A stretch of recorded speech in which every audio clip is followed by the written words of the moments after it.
Assalamualaikum warahmatullahi wabarakatuh. Sahabat sejuta kisah, kembali saya ucapkan terima kasih banyak untuk Anda yang sudah mengirimkan cerita pengalaman mistis Anda. Dan untuk kali ini, ada yang sudah mengirimkan cerita mistisnya lewat WA dari Mas Budi. Nama panjangnya Eko Budi Setiawan, tapi sebut aja namanya Budi. Langsung saja ya, begini cerita dari Mas Budi. Assalamualaikum warahmatullahi wabarakatuh. Nama saya Budi, nama kepanjangan Eko Budi Setiawan.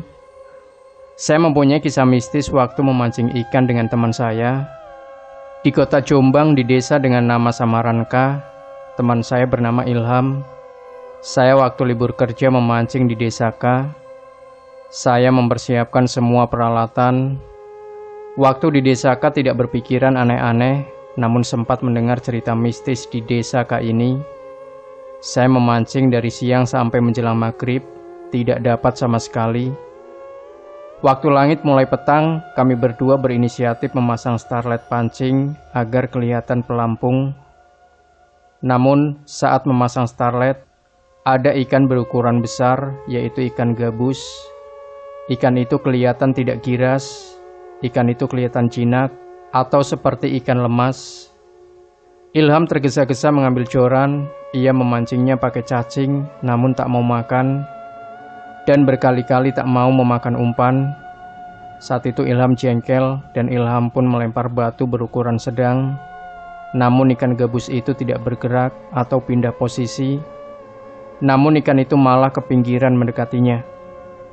Ia berpikiran ingin menangkapnya, dan Ilham menangkap ikan itu. Dan ikan itu pun seperti jinak. Ia bergegas mengajak berkemas dan mengajak pulang.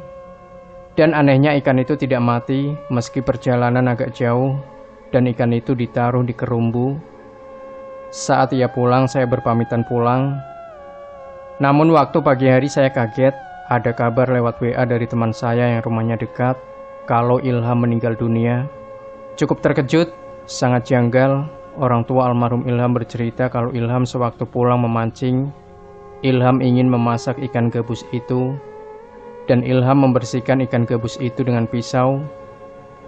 Ilham terbiasa memasak ikan hasil tangkapannya sendiri, walau terkadang ibu Ilham juga ikut membantu kalau dapat ikan banyak.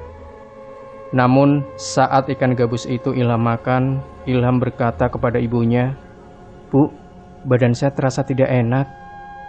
Badan saya seperti tersayat-sayat, dan kepala saya pusing. Serasa ingin terbentur." Pada jam 2 malam, ibu Ilham dan ayah Ilham berinisiatif membawa ke puskesmas dan dibawalah ke sana. Namun pihak puskesmas di desa C berkata, "Tidak apa-apa bu, masnya ini mungkin kecapean, mungkin hanya demam." Dan kedua orang tua Ilham membawa Ilham pulang dengan mobil kakak ipar Ilham yang disopir ayahnya. Saat perjalanan pulang, ibu Ilham terkejut saat Ilham merasa kesakitan lagi. Ibu Ilham tak kuasa menahan tangis karena anak semata wayangnya mendadak menjadi seperti orang yang menjelang sakaratul maut. Ilham anak satu-satunya dari Bapak Sukamto dan Ibu Samidah. Waktu hampir mendekati arah rumah, ibu dan ayahnya kaget bukan main karena anak semata wayangnya meninggal dunia. Innalillahi wa inna ilaihi roji'un. "Kematian anak kita janggal pak," kata Ibu Samidah. Waktu itu Ibu Ilham bertanya kepada saya saat terakhir saya mengikuti pengajian yang ke-7 harinya almarhum Ilham, "Nak Budi, awal mula kalau boleh tahu kenapa?" Saya menjawab dengan singkat, "Begini bu, waktu kita mancing seharian tidak mendapatkan ikan sama sekali. Saya memancing di desa K bu. Waktu mau memasang peralatan lampu pelampung atau starlet, saya dan Ilham dikejutkan ikan gabus berukuran yang besar. Saat dipancing berkali-kali, tetap tidak mau memakan umpan. Ilham pun jengkel bu. Lalu Ilham melempar batu ke arah ikan gabus. Namun ikan gabus tidak berpindah posisi, malah ikan itu mendekat ke pinggiran. Ilham yang sangat emosi ingin menangkap ikan itu. Ia pun menangkapnya. Karena ikan itu seperti ikan jinak atau ikan lemas. Begitu bu." Kemudian si Ibu Ilham menjawab, "Baik Nak Bud penjelasannya." Namun obrolan saya dan Ibu almarhum Ilham terdengar Pak Ustadz yang memang agak mempunyai ilmu yang bisa melihat atau merasakan aura negatif dan positif. Pak Ustadz yang bernama Pak Arif pun menanyakan ke Ibu almarhum Ilham, "Bu Samidah, maaf sebelumnya, ikan ini bukan sembarang ikan. Ikan ini ikan jelmaan. Memang dari dulu di desa K terkenal mistisnya di sungainya. Bukan Ilham saja, namun dulu juga ada yang seperti almarhum Ilham," ucap Pak Ustadz. "Kalau orang-orang di desa K tidak ada yang berani memancing di sungai itu, meski kadang ikan-ikan menampakkan diri seperti ikan jinak," jawab si Ibu almarhum Ilham.